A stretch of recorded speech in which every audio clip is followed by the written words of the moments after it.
à tous, alors j'espère que vous allez bien. C'est toujours avec beaucoup de plaisir que de pouvoir se retrouver et de partager un moment, un temps ensemble autour de la parole de Dieu. Et nous allons construire, nous allons continuer cette thématique autour des églises de l'Apocalypse. Et je vous invite à prendre Apocalypse chapitre 2, versets 8 à 11 pour l'église de Smyrne. Nous allons commencer la lecture. Écrit à l'ange de l'église de Smyrne. Voici ce que dit le premier et le dernier, celui qui était mort et celui qui est revenu à la vie. Je connais ta tribulation et ta pauvreté, bien que tu sois riche, et les calomnies de la part de ceux qui se disent juifs et ne le sont pas, mais qui ont une synagogue de Satan. Ne crains pas que tu vas souffrir. Voici, le diable jettera quelques-uns d'entre vous en prison afin que vous soyez éprouvés et que vous auriez la tribulation de 10 jours. Sois fidèle jusqu'à la mort et je te donnerai la couronne de vie. Que celui qui a des oreilles entende ce que l'Esprit dit aux églises. Celui qui vaincra n'aura pas à souffrir la seconde mort. L'église de Smyrne pourrait être aussi appelée l'église persécutée, l'église de l'amour persécuté. Pour faire un petit point, un petit rapprochement, rappelez-vous, la génération des années 70, il y avait un dessin animé que l'on aimait particulièrement à l'époque, ce sont les Chevaliers du Zodiaque. Et je me rappelle, gamin, nous étions nombreux à pouvoir, comme cela, parler de notre chevalier préféré. Alors pour certains, il s'agissait de Shiryu, le chevalier du dragon. Pour d'autres, Seiya, le chevalier de Pégase. Moi, personnellement, mon chevalier préféré était Ikki, le chevalier du phénix. Pourquoi? Parce que Ikki avait une particularité à l'époque. Tel le phénix, il pouvait se renaître de ses cendres. Il ne mourait pas et il renaissait de ses cendres. Le feu ne l'atteignait pas, il ne se consumait pas, il revenait de ses cendres. Alors pour ceux qui peut-être n'ont pas connu ce dessin animé-là, et en bon belge, je pourrais aussi vous parler de la Greenbergen, une bière bien de chez nous, une bière que beaucoup d'amateurs connaissent. Et pourquoi parler de cette bière? Eh bien parce qu'on l'appelle aussi la bière du phénix, à l'effigie, à l'image de ce blason sur le papier, où il est écrit d'ailleurs, si vous faites attention, brûle mais ne te consume pas. Toujours par rapport à ce dessin, cette image du phénix. Alors pourquoi parler du phénix? Eh bien pour parler de la ville de Smyrne, qui s'appelle aujourd'hui, parce que cette ville existe toujours, Izmir. Donc c'est une ville qui se trouve le long de la mer Égée, sur la côte de Turquie. La ville de Smyrne était l'une des plus anciennes villes de l'Antiquité. Elle possédait un marché qui était florissant et d'ailleurs son surnom à l'époque était la couronne de l'Asie. Et cette ville de Smyrne a été pendant 400 ans a été détruite. Et à chaque fois, elle a pu renaître de ses cendres. Et c'est grâce à Alexandre le Grand qui va, lorsqu'il arrivera, qui va reprendre cette ville, il va rétablir les plans, il va reconstruire cette ville, il va la faire de nouveau sortir de ses cendres. Et cette ville va garder comme cela sa richesse, sa puissance. Elle sera par après une province romaine, elle sera attribuée à Rome. Et cette ville, donc, existe toujours, elle s'appelle Izmir. Tout ça pour dire que cette ville, ô combien de fois détruite, a toujours réussi à sortir de ses ruines. Jésus, vous remarquerez dans le verset que nous avons lu, n'adresse à cette église aucun reproche. Bien au contraire, il l'exhorte à demeurer ferme dans la foi. Malgré les épreuves, la tribulation, malgré la persécution, malgré sa pauvreté, bien qu'elle soit riche. Et Jésus cite 3 sources d'épreuves particulières. La première, il lui dit « Je connais ta tribulation ». Alors littéralement, le terme tribulation signifie pression, c'est-à-dire la pression, ce que l'on met sur les épaules de quelqu'un. Et l'Église subit une pression, on lui met une pression.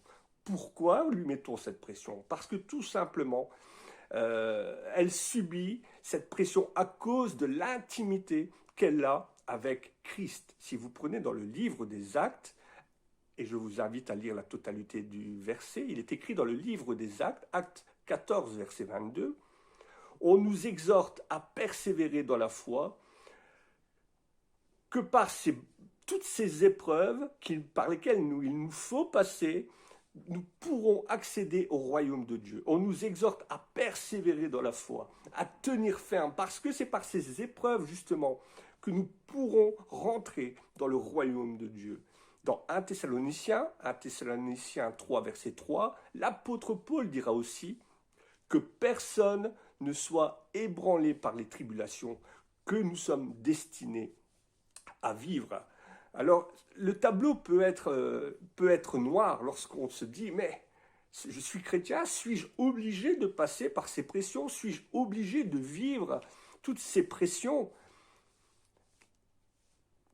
Qu'y a-t-il de surprenant à cela? Et ça peut paraître bizarre, mais c'est grâce à ces épreuves, c'est grâce aux épreuves de la vie que quelque part nous apprenons à évoluer. Grâce à ces épreuves, grâce à ces tribulations, eh bien nous marchons de mieux en mieux, nous marchons avec Dieu, nous marchons dans la sanctification, nous apprenons des épreuves.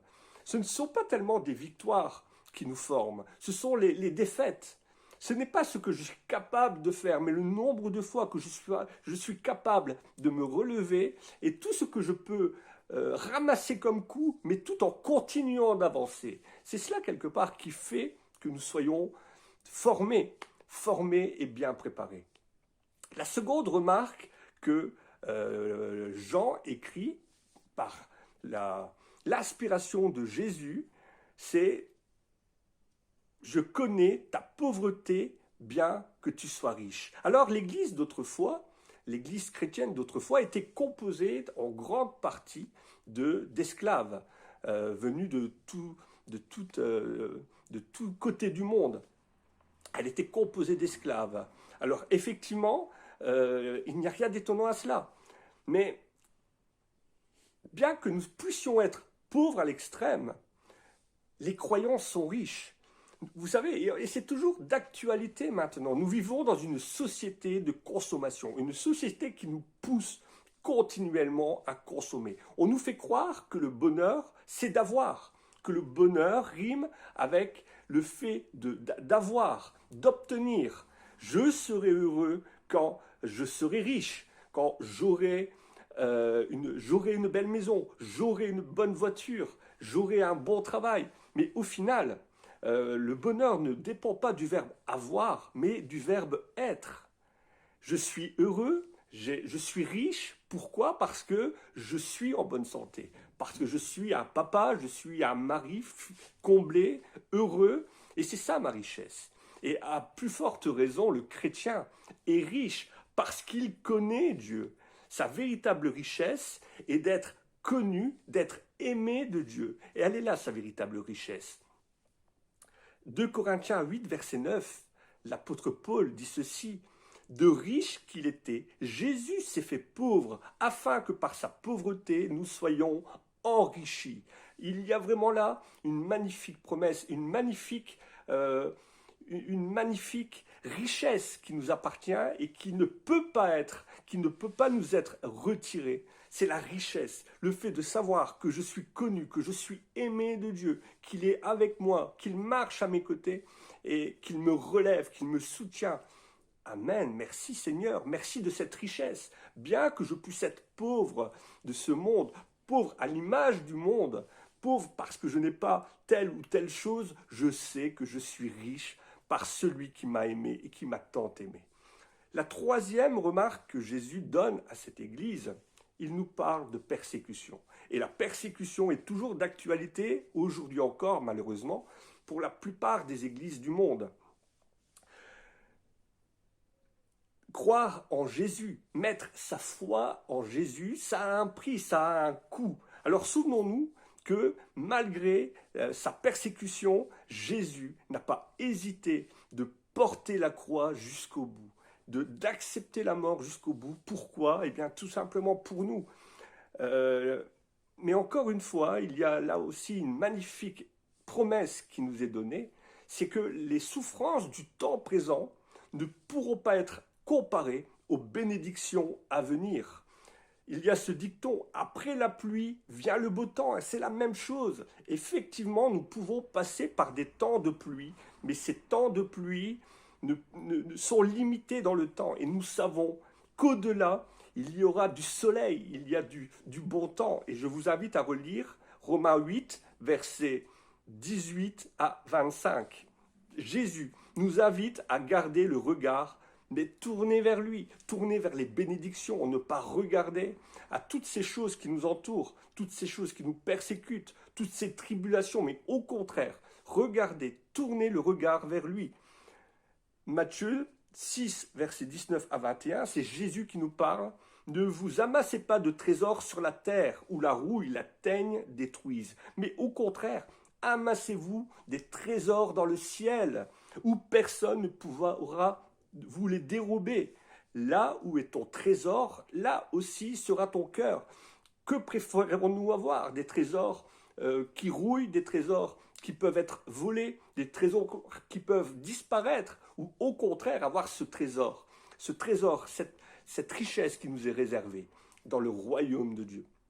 Alors effectivement, le diable est au travail, le diable est présent, il harcèle ses enfants, mais le diable n'aura pas le dernier mot. Et c'est là encore une magnifique bénédiction, une magnifique promesse. Le diable n'aura pas le dernier mot. Et la couronne revient toujours à ceux et à celles qui auront accepté non seulement le combat, mais qui auront persisté, qui auront tenu bon, qui auront serré les dents, qui auront combattu jusqu'à la fin. L'apôtre Paul dira d'ailleurs, j'ai combattu le bon combat, j'ai gardé la foi. Ce combat qui nous est donné ici, ce n'est pas un combat contre des personnes, n'est pas un combat contre un régime particulier, mais c'est le combat de la foi. Et nous sommes appelés, nous sommes encouragés, nous sommes exhortés à remporter ce combat de la foi, à vaincre malgré les tribulations, malgré la persécution.